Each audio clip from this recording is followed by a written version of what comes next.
पुरानी बात यूँ समझ लो कि मेरे मुर्शिद करीम की मिसाल को 35 साल बीत गए, उससे पिछले 35 साल और लगा लो, 70 साल पुरानी बात लगा लो।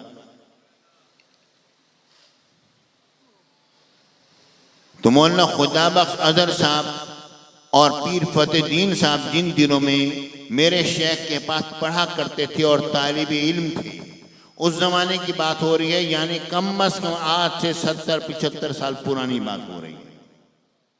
पीर फतेहद्दीन साहब ने खुद ये वाकया सुनाया। फरमाते हैं कि रात में एक जगह तकरीर थी, मौलाना खुदाबख्श अजहर साहब भी थे और मैं भी हाजिर था।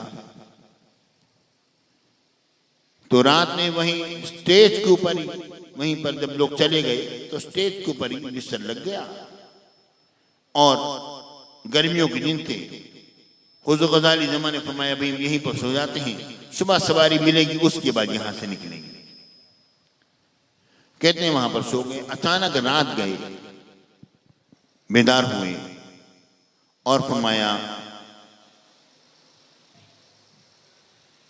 कि भाई पानी का इंतजाम करो, गुस्ल करेंगे। पीर फतेहद्दीन साहब ने कहा कि मौलाना खुदाबख्श अजहर साहब ने कहा हुजूर सुबह को गुस्ल फरमा लीजिएगा, अभी पानी का इंतजाम करें। तो हमारे शेख ने फरमाया भाई खुदाबख्श अजहर तुम तो बिल्कुल बिलोच हो, तुम्हारी समझ में बात नहीं आती जो मैं कह रहा हूं तुम्हें, तो पीर से आप इंतजाम कीजिए।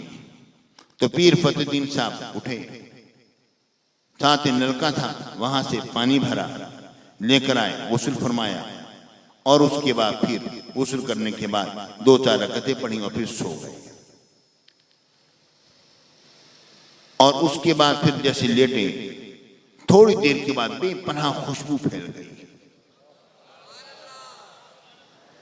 अब सुबह जब हुई, पीर फतेहद्दीन साहब कहते हैं मेरी तो जरूरत ना हुई, लेकिन मौलाना खुदाबख्श अजहर साहब अपनी तबीयत से मजबूर थे। उन्होंने कहा हुजूर ये रात क्या माजरा हुआ, समझ नहीं आई, खुशबू भी आई है, आप गुस्ल भी फरमाया, क्या मामला हुआ। कहने लगे मौलाना बस आप खामोश रहें बेहतर है। लेकिन वो मौलाना खुदाबख्श अजहर साहब अपनी उस्ताद तबा से मजबूर थे। उन्होंने फिर कहा, तो पीर फतेहद्दीन साहब ने भी कहा हुजूर फरमाइए। फरमाया असल में जब मैं पहले सोया तो ख्वाजा गुलाम फरीद साहब रहमतुल्लाह तआला ने मेरे ख्वाब में तशरीफ लाए,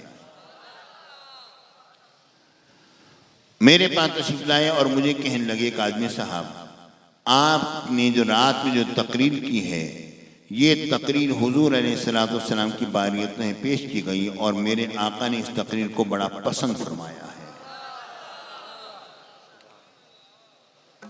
तकरीर को बड़ा पसंद फरमाया है।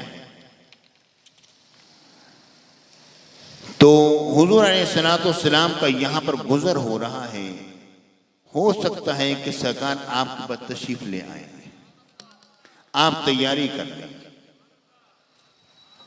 तो कहते हैं कि मैं इसलिए उठा और मैंने गुस्ल किया और उसके बाद फिर मैं सोया।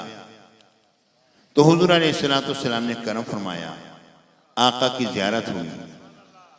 प्यारे साथियों, मेरे आका हुजूर अलैहिस्सलातु वस्सलाम इस तरह अपने गुलामों पर करम फरमाते रहते हैं। इस पर एक वाक़या मुझे याद आया, हज़रत शाह वलीउल्लाह अलैहि रहमत ने लिखा अनफासुल आरिफीन में, फरमाते हैं एक हाफिज साहब थे, बड़ा खूबसूरत कुरान पढ़ा करते थे और उनकी आदत ये थी जब वो कुरान पढ़ते